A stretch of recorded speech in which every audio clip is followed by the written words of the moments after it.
I'm Connie Lee, and I'm the CEO of the Alliance to Cure Cavernous Malformation. And we're a Virginia-based organization, but we serve the world. We represent a disease called Cerebral Cavernous Malformations. The disease causes abnormal blood vessels to form in the brain and in the spinal cord, and they look kind of like raspberries or mulberries, and they're susceptible to hemorrhage. They cause seizures, they cause strokes, they cause neurological deficits, and it can happen at any age. So my daughter was 4 months old when she was first affected, but we know people who don't have their first hemorrhage until they're in their 60s. 50% of people who have this disease will show first with a seizure, and 25% will have their first symptom be a brain hemorrhage, which can be catastrophic. These are lesions, slow-flowing blood goes through the lesions, and so when they hemorrhage, it's not like an aneurysm. It's not a big pop. It develops and evolves over the course of a few days, and folks don't necessarily know what's happening to them until they're in the emergency room and then on the operating table. At this point, the only treatment that we have is brain surgery or spinal cord surgery, and that's not even an option for some people because of where the lesions are located. About 70% of people do not know beforehand unless they have a symptom like a seizure or some neurological deficit that makes them get to the point of getting an MRI.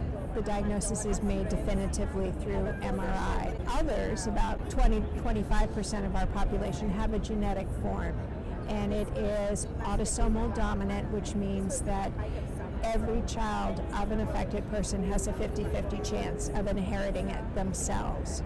And for those, we can test. We have testing available for any of the 3 genes that can cause this autosomal dominant genetic form. And so children can find out, parents can find out on behalf of their children ahead of time and continue to monitor them. But typically the first person in the family finds out the same way someone who has the sporadic form does, by having some major symptom that leads to an MRI. We're an older organization now. We've been in existence for almost 23 years. And so as a result, we've had the fortune of building up a very robust network of patients as well as researchers and clinicians. For our patients, we offer free genetic testing if they meet criteria. We offer a network of centers of excellence around the United States. We have multiple support group meetings every week online. We have a very large Facebook group that speaks to each other asynchronously. We have a patient navigation service. Patients can reach out to us and say, I need help, I can't find aftercare, or I'm having trouble paying for my medical bills, what can you do? We can't fix that, but we can help them to find the resources that might be able to overcome the barriers that they're encountering. And then we have patient conferences. We've hosted a family camp. For patients, we really want to be the group that we're the only organization, but we're also the organization that keeps anyone who has this disease from having to feel alone. No one who has cerebral cavernous malformations, or CCM as we call it, has to feel alone. My presentation was about helping industry to evaluate patient advocacy organizations in terms of the resources that those and development of those organizations and how it can best benefit the industry partner. This came about because we frequently had industry coming to us and saying things like, wow, you guys have a mouse colony, which we do. We have our own mouse models and we do drug screening with them.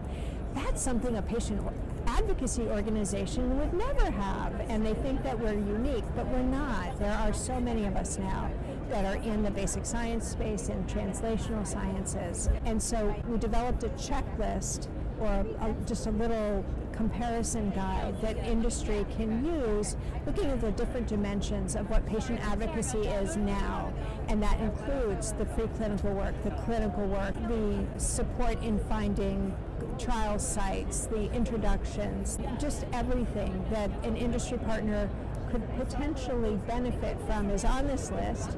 And so Julianne Mills from Worldwide Clinical Trials and I presented the checklist and also gave information just about what it is that industry should be thinking about as they're looking at their potential patient advocacy partners. What we do for patients, because we're a patient advocacy organization, but really we serve physicians and scientists just as much. And we don't just fund research, we do research. We bring research collaborations together. Any consortium that's been part of our disease has come about because our organization has made it happen.